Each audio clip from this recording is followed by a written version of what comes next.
Hello, ನಮಸ್ಕಾರ. Welcome back to my YouTube channel and ನನ್ನ ಪುಟ್ಟಲೋಕ ಯೂಟ್ಯೂಬ್ ಚಾನಲ್ಗೆ ಸ್ವಾಗತ. ನಿಮ್ಮೆಲ್ಲರಿಗೂ ಸುಸ್ವಾಗತ. ಆ್ಯಂಡ್ ಇವತ್ತಿನ ವ್ಲಾಗ್ ಬಂದು ನೋಡ್ತಾ ಇದ್ದೀರಾ, ನಾನು ಬಂಡಿ ಮಕ್ಕಳಮ್ಮನ ದೇವಸ್ಥಾನಕ್ಕೆ ಹೋಗಿದ್ದೆ. ತುಂಬ ದಿನಗಳ ನಂತರ ಹೋಗಿದ್ದೆ ಆ್ಯಂಡ್ ಆಲ್ಮೋಸ್ಟ್ 1.5 ಇಯರ್ ಆಗಿತ್ತು. ಹೋಗಿ ತುಂಬ ಹೋಗಬೇಕು ಅಂತ ಅನಿಸ್ತಿತ್ತು. ಸೊ ಹಂಗಾಗಿ ಸುಮ್ಮನೆ ಏನೋ ಒಂದು ಮನಸ್ಸಲ್ಲಿ ಅಂದ್ಕೊಂಡಿದ್ದೆ ಇಷ್ಟು ವಾರ ಬರ್ತೀನಿ ಅಂತ. ಸೊ ಹಂಗಾಗಿ ಶುರು ಮಾಡ್ಕೊಂಡಿದ್ದೀನಿ. ಆ್ಯಂಡ್ ತುಂಬ ತುಂಬ ತುಂಬ ತುಂಬ ಇಷ್ಟಪಡೋ ಅಂಥ ದೇವರು ನನಗೆ ಇವರು ಬಂಡೆ ಮಕ್ಕಳಮ್ಮ. ಆ್ಯಂಡ್ ನನಗೆ ಅಲ್ಲಿ ಹೋದಾಗ ಗೊತ್ತಿಲ್ಲದೆ ಇರೋವಂಥ ಶಕ್ತಿ ನನ್ನಲ್ಲಿದೆ ಅಂತ ಅನಿಸುತ್ತೆ. ಏನು ಅಂತ ಅಂದರೆ, ನಾನು ಆಲ್ಮೋಸ್ಟ್ ಒಂದು ಟೈಮ್ ಅಥವಾ 2 ಟೈಮ್ಸ್ ಹೋಗಿದ್ದೀನೇನೋ ಅಷ್ಟೇ. ಬಟ್ ನನಗೆ ಆ ದೇವ್ರಂದರೆ ತುಂಬ ಇಷ್ಟ. ನಾನು ಆಲ್ಮೋಸ್ಟ್ ರೀಲ್ಸಲ್ಲೆಲ್ಲ ಸ್ಕ್ರೋಲ್ ಮಾಡುವಾಗ ಆ ದೇವ್ರದ್ದು ಬಂದರೆ ಮಿಸ್ ಮಾಡದೆ ಲೈಕ್ ಮಾಡ್ತೀನಿ. ಆ್ಯಂಡ್ ನಾನು ತುಂಬ ನನ್ನ ಮೊಬೈಲಲ್ಲಿ ಬರ್ತಾನೆ ಇರುತ್ತೆ ರೀಲ್ಸಲ್ಲಿ ದೇವ್ರದ್ದು. ಸೊ ಹಂಗಾಗಿ ತುಂಬ ಇಷ್ಟಪಟ್ಟು ಹೋಗಿದ್ದೆ. ಆ್ಯಂಡ್ ಬೆಳಗ್ಗೆ ಬ್ರೇಕ್ಫಾಸ್ಟ್ ಏನೂ ಮಾಡ್ಕೊಂಡಿರಲಿಲ್ಲ. ಅರ್ಲಿ ಮಾರ್ನಿಂಗ್ ಹೋಗಿದ್ದೆ.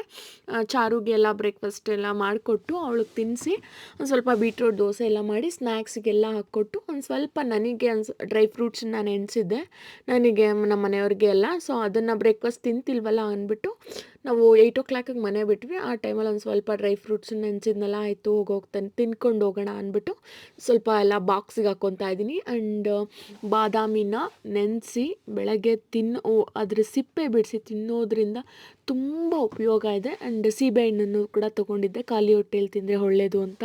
ಪಪ್ಪಾಯ, ಸೀಬೆಹಣ್ಣು ಎಲ್ಲ ಖಾಲಿ ಹೊಟ್ಟೆಲಿ ತಿಂದರೆ ತುಂಬ ತುಂಬ ತುಂಬ ಒಳ್ಳೆಯದು. ಸೊ ಹಂಗಾಗಿ ಒಂದು ಫ್ರೂಟ್ನ ಕಟ್ ಮಾಡ್ಕೊಂಡಿದ್ದೆ. ಆ್ಯಂಡ್ ಪೂಜೆ ಐಟಮ್ ಎಲ್ಲ ಮನೆಯಿಂದನೇ ತೊಗೊಂಡು ಹೋಗಬೇಕು ಅಂದ್ಬಿಟ್ಟು ಎಲ್ಲ ಮನೆಯಿಂದನೇ ತೊಗೊಂಡು ಹೋಗ್ತಾ ಇದ್ವಿ. ಆ್ಯಂಡ್ ಕಾರಲ್ಲಿ ಹೋಗೋಣ ಅಂತ ಅಂದ್ಕೊಂಡ್ವಿ, ಬಟ್ ಅವರು ಬೈಕಲ್ಲಿ ಹೋಗೋಣ ಅಂತ ಅಂದರು. ಸರಿ ಅಂದ್ಬಿಟ್ಟು ಬೈಕಲ್ಲಿ ಹೋಗ್ತಾ ಇದ್ವಿ. ಆ್ಯಂಡ್ ನಮ್ಮ ಮನೆಯಿಂದ ಆಲ್ಮೋಸ್ಟ್ ಒಂದು 12 ಕಿಲೋಮೀಟರ್ಸ್ ಆಗಬಹುದು. ಒಂದು 40 ಮಿನಿಟ್ಸ್ ತಗೊಳತ್ತೆ. 45 ಮಿನಿಟ್ಸ್ ಎಕ್ಸಾಕ್ಟ್ ತಗೊಳುತ್ತೆ. ಸೊ ಹಾಗಾಗಿ ಬೈಕಲ್ಲೇ ಹೋಗ್ತಾ ಇದ್ದೀವಿ. ಆ್ಯಂಡ್ ನಮ್ಮ ಮುದ್ದು ಮರಿನ ಕರ್ಕೊಂಡು ಚಾರುನ ಸ್ಕೂಲಿಗೆ ಬಿಟ್ಟು ನಾವೀಗ ಹೊರಡ್ತಾ ಇದ್ದೀವಿ. ಆ್ಯಂಡ್ ಒಂಥರ ಪಾಸಿಟಿವ್ ಡೇ. ಆ್ಯಂಡ್ ನಾವು ಮಂಗಳವಾರದ ದಿನ ಹೋಗಿದ್ದು. ಆ್ಯಂಡ್ ಅವತ್ತಿನ ದಿನ ನಾಗಪಂಚಮಿ ಕೂಡ ಇತ್ತು. ಆ್ಯಂಡ್ ನಾವು ಫಸ್ಟು ಬೆಳಗ್ಗೆ ಅಲ್ಲೆಲ್ಲ ಮುಗಿಸ್ಕೊಂಬಂದು ಮತ್ತೆ ಹಾಲಕ್ಕೆ ತಾನೇ ಹೊರಿಯೋದೆಲ್ಲ ಮಾಡೋಣ ಅಂದ್ಬಿಟ್ಟು ಸುಮ್ಮನಾದ್ವಿ. ಆ್ಯಂಡ್ ದೇವಸ್ಥಾನಕ್ಕೆ ಹೋಗಿದ ತಕ್ಷಣ ವೈಬ್ ಏನಿದೆ, ಒಂಥರ ಮನಸ್ಸಿಗೆ ಎಷ್ಟು ರಿಲ್ಯಾಕ್ಸ್ ಅಂತ ಅನಿಸುತ್ತೆ ಗೊತ್ತಾ. ಏನೋ ಗೊತ್ತಿಲ್ಲ, ಈ ಬಂಡೆ ಮಕ್ಕಳಮ್ಮ ಆಗಿರ್ಬೋದು, ಚಾಮುಂಡಿ ದೇವರಾಗಿರ್ಬೋದು, ಹೆಣ್ಣಮ್ಮನ ದೇವಸ್ಥಾನ, ಅದ್ರತ್ಲಮ್ಮ, ಅದ್ರ ಮೇಲೆ ನನಗೊಂಥರ ಗೊತ್ತಿಲ್ಲದೆ ಇರೋಂತಹ ಕನೆಕ್ಷನ್, ಒಂಥರ ಭಕ್ತಿ ಜಾಸ್ತಿ ಅಂತ ಹೇಳ್ಬೋದು. ಆ್ಯಂಡ್ ಅದು ಇದು ಅಂತಲ್ಲ, ಒಂಥರ ದೇವ್ರ ಮೇಲೆ ಅಂದರೆ ಭಕ್ತಿ ಜಾಸ್ತಿ. ಯಾವುದೇ ದೇವರಾಗಿರ್ಬೋದು, ನೋ ಪಾರ್ಶಾಲಿಟಿ ನಥಿಂಗ್. ಬಟ್ ಇದ್ದಾಗ ಒಂಥರ ಏನೋ ಮ್ಯಾಜಿಕ್ ಅಂತ ಅನಿಸುತ್ತೆ ಈ ಹೆಣ್ಣು ದೇವರುಗಳೆಲ್ಲ. ನಾನೇನು ನಂಬ್ತೀನಿ ಅಂದರೆ, ಹೆಣ್ಣು ದೇವರುಗಳಂದರೆ ನಮಗೆ ಒಂಥರ ಶಕ್ತಿನ ಕೊಡ್ತಾರೆ ಅನ್ನೋ ಥರ ನಂಬ್ತೀನಿ. ದೀಪ ಹಚ್ತೀನಿ ಅಂತ ಅಂದ್ಕೊಂಡಿದ್ದೆ. ಒಂದು 3 ನಿಂಬೆಹಣ್ಣು ತೊಗೊಂಡು ಒಂದು 6 ದೀಪ ಹಚ್ಚಿದೆ. ಹಂಗೆ ಎಷ್ಟು ವಾರ ಸಾಧ್ಯವೋ ಅಷ್ಟು ವಾರ ಹೋಗೋಣ ಅಂತ ಅಂದ್ಕೊಳ್ತಾ ಇದ್ದೀನಿ. ನೋಡಬೇಕು ದಾರಿ ಹೆಂಗೆ ಕೊಡ್ತಾರೆ, ಪರಿಸ್ಥಿತಿಗಳು, ಸಿಚುವೇಶನ್ಸ್ ಎಲ್ಲ ನೋಡಿಕೊಂಡು ಹೋಗೋಣ ಅಂತ ಅಂದ್ಕೊಳ್ತಿದ್ದೀನಿ. ಆ್ಯಂಡ್ ತುಂಬ ಭಕ್ತಿಯಿಂದ ಒಂಥರ ಎಷ್ಟು ಶ್ರದ್ಧೆಯಿಂದ ಮಾಡಬೇಕು ಅಂತ ಅನ್ನಿಸ್ತು ಅಂತಂದರೆ, ನನಗೇನು ಒಂದೇ ಒಂದು ನಾನು ದೇವಸ್ಥಾನದಲ್ಲಿ ಹೋದಾಗಿಂದ ನೆಕ್ಸ್ಟ್ ಬರೋವರೆಗೂ ನನಗೆ ಒಂದು ಚೂರು ಮೈಂಡ್ ಡೈವರ್ಟ್ ಆಗಿಲ್ಲ. ಕಂಪ್ಲೀಟಾಗಿ ದೇವ್ರ ಕಡೆನೇ ಇತ್ತು. ಒಂಥರ ಡೀಪ್ ಇನ್ವಾಲ್ವ್ ಆಗಿಬಿಟ್ಟಿದ್ದೆ. ನನಗೇನು ಪ್ರಪಂಚನೇ ಇಲ್ಲ. ಸದ್ಯಕ್ಕೆ ನಾನು ದೇವಸ್ಥಾನದಲ್ಲಿದ್ದೀನಿ, ನನಗೆ ದೇವ್ರು ಬಿಟ್ಟರೆ ಬೇರೆ ಏನೂ ಇಲ್ಲ ಅನ್ನೋ ಥರ ನಾನು ಭಕ್ತಿಯಿಂದ ಎಲ್ಲ ಪ್ರಿಪ್ರೇಷನ್ಸ್ ಎಲ್ಲ ಮಾಡಿಕೊಂಡು ದೇವಸ್ಥಾನದಲ್ಲಿ ಪೂಜೆ ಎಲ್ಲ ಮುಗಿಸ್ಕೊಂಡೆ. ಆ್ಯಂಡ್ ನನಗೆ ಅವತ್ತು ಮತ್ತೆ ಚಾರುಗೆ ಸ್ಕೂಲ್ ಬಿಡೋ ಟೈಮ್ಗೆ ರಿಟರ್ನ್ ಆಗಬೇಕು ಅಂದ್ಬಿಟ್ಟು ಸ್ಪೆಷಲ್ ದರ್ಶನನ ಟಿಕೆಟನ್ನು ತಗೊಂಡು ದರ್ಶನ ಮಾಡೋಣ ಅಂತ ಪ್ಲ್ಯಾನ್ ಮಾಡ್ಕೊಂಡಿದ್ವಿ. ಅಣ್ಣ ಮುದ್ದೂ ಅಷ್ಟೇ ನಿಂತ್ಕೊಂಡು ನೋಡ್ತಾ ಇದ್ದಾಳೆ. ಆ್ಯಂಡ್ ಮುದ್ದು ಇದು ಸೆಕೆಂಡ್ ಟೈಮ್ ಬಂದಿರೋದು. ಮುದ್ದು ಹುಟ್ಟಿದ್ದು ಒಂದು 6 ಮಂತ್ಸಲ್ಲೋ ಏನೋ ಬಂದಿದ್ವಿ. ದೆನ್ ಇವಾಗಲೇ ಬರ್ತಾ ಇರೋದು. ನನ್ನ ಮಗಳು ಹುಟ್ಟಿದ್ಮೇಲೆ ಅವಳಿಗೆ 2 ವರ್ಷ ಆಗಿ 2 ಟೈಮ್ ಬಂದಿದ್ದಾಳೆ. ಒಂಥರ ಖುಷಿ ಆಯಿತು. ಆ್ಯಂಡ್ ಎಷ್ಟು ಜನ ಎಷ್ಟು ಭಕ್ತಿಯಿಂದ ಪೂಜೆ ಮಾಡ್ತಾರೆ, ಎಷ್ಟು ನಂಬುತ್ತಾರೆ, ಒಂಥರ ಶಕ್ತಿ, ಪವರ್ಫುಲ್ ದೇವರು ಇವರು. ಆ್ಯಂಡ್ ಏನೇ ಆಗಲಿ ನಿಷ್ಠೆಯಿಂದ, ಅದರಲ್ಲಿ ಏನೂ ತಪ್ಪಿಲ್ಲ, ಸ್ವಾರ್ಥ ಇಲ್ಲ ಅಂತ ಇದ್ದರೆ, ನೀವೇನಾದರೂ ಅಂದ್ಕೊಂಡ್ರೆ ಅದು ಖಂಡಿತವಾಗ್ಲೂ ಶ್ರದ್ಧೆಯಿಂದ ನೀವು ದೇವ್ರನ್ನ ಕೇಳಿ, ಅದರಲ್ಲಿ ಯಾವುದೇ ಥರ ಒಂದು ಚೂರು ತಪ್ಪಿಲ್ಲ ಅಂದಾಗ ಖಂಡಿತವಾಗ್ಲೂ ಆ ದೇವರು ನೆರವೇರಿಸ್ತಾರೆ. ನೀವು ಶ್ರದ್ಧೆಯಿಂದ ಭಕ್ತಿಯಿಂದ ಕೇಳ್ಕೋಬೇಕು ಅಷ್ಟೇ. ನಾನಂತೂ ತುಂಬ ನಂಬ್ತೀನಿ. ಆ್ಯಂಡ್ ಲಾಸ್ಟ್ ಟೈಮ್ ಹಿಂಗೆ ಏನೋ ವಿಷಯಕ್ಕೆ ನಾನು ಹರಕೆ ಕಟ್ಕೊಂಡು ಅದು ಆಗಿರೋದ್ರಿಂದ ನಾನು ಖುಷಿಯಿಂದ ಮಾಡಿದ್ದೀನಿ. ಆ್ಯಂಡ್ ಎಲ್ಲ ಇರೋವಂಥ ಪ್ರಾಬ್ಲಮ್ಸ್ ಅನ್ನೋದಕ್ಕಿಂತ ಯಾವುದು ಮನಸ್ಸಿಗೆ ನೆಮ್ಮದಿ ಇಲ್ಲದೆ ಇರೋ ಅಂಥದ್ದು ಯಾವುದು ನಮ್ಮ ಜೀವನದಲ್ಲಿ ಬರಬಾರ್ದು. ನಾವು ಎಷ್ಟು ಖುಷಿಯಾಗಿರ್ತೀವೋ ಬಿಡ್ತೀವೋ, ಖುಷಿಯಾಗಿರೋದು ಬಿಡೋದು ಅದೆಲ್ಲ ನಮ್ಮ ಕೈಯಲ್ಲೇ ಇರುತ್ತೆ. ನಾವು ಹೆಂಗೆ ಸಿಚುವೇಶನ್ಸ್ ಆಗಿರ್ಬೋದು, ಪ್ರಾಬ್ಲಮ್ಸ್, ಕಮಿಟ್ಮೆಂಟ್ಸ್ ಎಕ್ಸೆಟ್ರಾ ನಾವು ಹೆಂಗೆ ತಗೊತೀವಿ ಅದ್ರ ಮೇಲೆ ಡಿಪೆಂಡ್ ಆಗಿರುತ್ತೆ. ಬಟ್ ಯಾವುದೇ ಥರ ಕೆಟ್ಟ ದೃಷ್ಟಿ ಆಗಿರಬಹುದು ಆ್ಯಂಡ್ ಯಾವುದೇ ಥರ ನೆಮ್ಮದಿ ಹಾಳು ಮಾಡೋ ಅಂಥ ಪರಿಸ್ಥಿತಿಗಳು ಬರದೇ ಇರಲಿ ಅಂತ ಕೇಳಿಕೊಂಡು ಮನೆಗೆ ಹೊರಟೆ. ಬರ್ತಾ ಹಂಗೆ ಲೀಲಕ್ಕ ಅವ್ರ ಮನೆಗೆ ಹೋಗಿದ್ವಿ. ಆ್ಯಂಡ್ ಅಲ್ಲಿ ಲವ್ ಬರ್ಡ್ಸ್ ತಂದಿದ್ರು. ಎಷ್ಟು ಕ್ಯೂಟಾಗಿತ್ತು ಅಂದರೆ I am just fall in love with birds ಅಂತ ಅಷ್ಟು ಚೆನ್ನಾಗಿತ್ತು. ಆ್ಯಂಡ್ ನನಗೆ ಬರ್ಡ್ಸ್ ಮೇಲೆ ಅಷ್ಟೊಂದು ಅಟ್ರ್ಯಾಕ್ಷನ್ ಇಲ್ಲ, ಬಟ್ ಅವತ್ತು ನನಗೆ ಸಿಕ್ಕಾಪಟ್ಟೆ ಇಷ್ಟ ಆಗೋಯ್ತು ಬರ್ಡ್ಸು. ಆ್ಯಂಡ್ ನನಗೆ ಅವತ್ತು ಅದ್ರ ಮೇಲೆ ಒಂಥರ ನನಗೆ ಇವಾಗೂ ಆ ಬರ್ಡ್ಸನ್ನ ನೆನೆಸ್ಕೊತಾ ಇದ್ರೆ ಒಂಥರ ಖುಷಿ ಅಂತ ಅನಿಸುತ್ತೆ. ಪುಟ್ಟಿಗಿದ್ದಾವೆ, ಎಷ್ಟು ಮುದ್ದಾಗಿದ್ದಾವೆ. ಆ್ಯಂಡ್ ಮುದ್ದು ನಮ್ಮನ್ನು ಅದನ್ನು ಮುಡ್ತಾನೆ ಎಲ್ಲ ಭಯ ಬೀಳ್ತಾಯಿದ್ಲು. ಬಟ್ ಸಿಕ್ಕಾಪಟ್ಟೆ ಖುಷಿ ಪಟ್ಲು. ಆ್ಯಂಡ್ ಯಾವುದೋ ಬರ್ಡ್ಸ್ ಇದಿದೆಯಲ್ಲ, ಅಲ್ಲಿ ಹೋಗ್ಬೇಕು ಅಂತ ಅಂದ್ಕೊಳ್ತಾ ಇದ್ದೀನಿ ಬನ್ನೇರುಘಟ್ಟ ಹತ್ರ. ನೋಡೋಣ, ನೆಕ್ಸ್ಟ್ ಟೈಮ್ ಪ್ಲ್ಯಾನ್ ಮಾಡೋಣ. ಅದನ್ನ ಇಟ್ಕೊಬೇಕಿತ್ತು. ಅದಾರೋಗ ಅದ್ ಮುತ್ ಕೊಡುತ್ತೆ, ಮುತ್ ಕೊಡುತ್ತೆ ಗೊತ್ತಾ? ಮುತ್ತಿಕ್ಕಿದ್ರೆ ಅದೇ ಹೋಗುತ್ತೆ. ಹೋಗುತ್ತೆ ಬಿಡು. ಅದೇ ಹೋಗ್ತಾ ಇಲ್ಲ.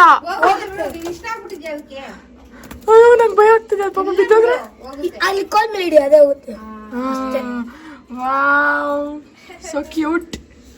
ಚೆನ್ನಾಗಿದೆ. ಅಲ್ಲಿಂದ ಡೈರೆಕ್ಟ್ ನಾವು ಮನೆ ಹತ್ರ ಬಂದ್ವಿ. ಅಂದರೆ ನಮ್ಮ ಏರಿಯಾಗೆ ಬಂದು ಅಲ್ಲಿ ರಾಧಾಕೃಷ್ಣ ಟೆಂಪಲ್ ಇರುತ್ತಲ್ಲ, ಅಲ್ಲಿ ಹೋಗಿ ನಾಗರಿಗೆ ಪೂಜೆ ಮಾಡ್ತಾ ಇದ್ದೀವಿ, ಅಶ್ವತ್ಥ ಕಟ್ಟೆಗೆ.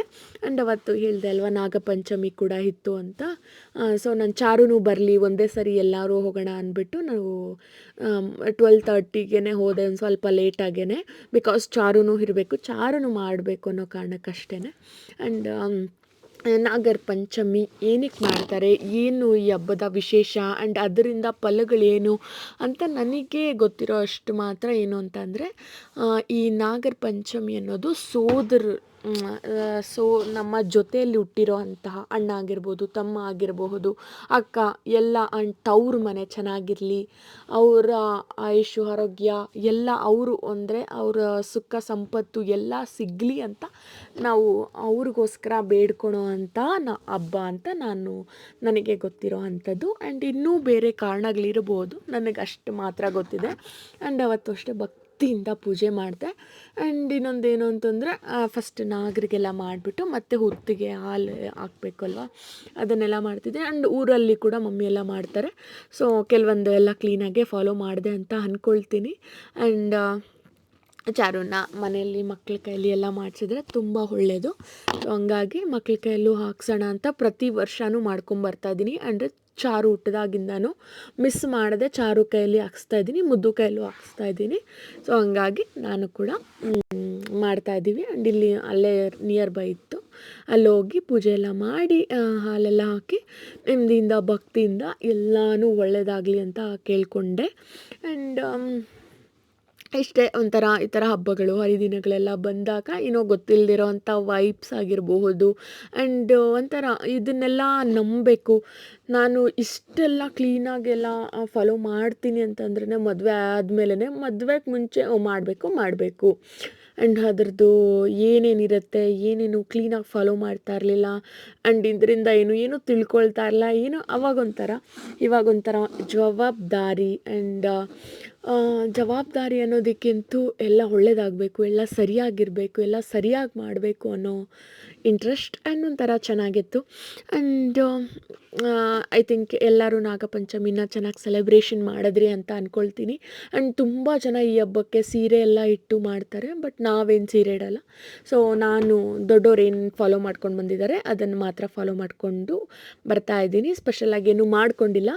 ಆ್ಯಂಡ್ ಪೂಜೆ ಎಲ್ಲ ಮುಗಿಸಿ ಹಾಲ್ತನೆ ಎಲ್ಲ ಹೊಡೆದು, ಆ್ಯಂಡ್ ಉತ್ತಿಯಲ್ಲಿ ಮಣ್ಣಿರುತ್ತಲ್ಲ ಅದನ್ನು ಕಿವಿಗೆ ಬೆನ್ನಿಗೆ ಎಲ್ಲ ಹಚ್ಚಿದ್ರೆ ಒಳ್ಳೆಯದು ಮಕ್ಕಳಿಗೆ ಅಥವಾ ನಮ್ಮ ಅಣ್ಣ ತಮ್ಮಂದಿರಿಗೆ ಎಲ್ಲ ಹಚ್ಚಿದ್ರೆ ಅವರ ಆಯುಷ್ಯು ಆರೋಗ್ಯ ಸಂಪತ್ತು ಎಲ್ಲ ಚೆನ್ನಾಗಿ ಅಭಿವೃದ್ಧಿಯಿಂದ ಚೆನ್ನಾಗಿರ್ತಾರೆ ಅನ್ನೋ ಒಂದು ನಂಬಿಕೆ. ಆಷಾಢ ಹೋದ ಮೇಲೆ ಶ್ರಾವಣ ಬಂದ ಮೇಲೆ ಮೊದಲನೇ ಹಬ್ಬ ನಾಗಪಂಚಮಿ. ಈ ಹಬ್ಬ ಶುರು ಆಯಿತು ಅಂದರೆ ಇದರಿಂದ ಒಂದಬ್ಬ ಬರ್ತಾನೆ ಇರುತ್ತೆ. ನೆಕ್ಸ್ಟು ಒಂಥರ ಚೆನ್ನಾಗಿರುತ್ತೆ ಇನ್ನು ಮೇಲೆ ದಿನಗಳು. ಬೆಳಗ್ಗೆಯಿಂದ ಅರ್ಶಿನ ಕುಂಕುಮ ಎಲ್ಲ ಜಾಸ್ತಿ ಮುಟ್ಟಿರೋದಕ್ಕೆ ಕೈಯೆಲ್ಲ ಹಿಂಗಾಗಿತ್ತು ಅಂತ ಅಂದ್ಕೊಳ್ತಿದ್ದೆ. ಆ್ಯಂಡ್ ಅದು ಒಂಥರ ಚೆನ್ನಾಗೇ ಇರುತ್ತೆ. ಆ್ಯಂಡ್ ಈಗ ಮನೆಗೆ ಹೋಗ್ತಾ ಇದ್ದೀವಿ.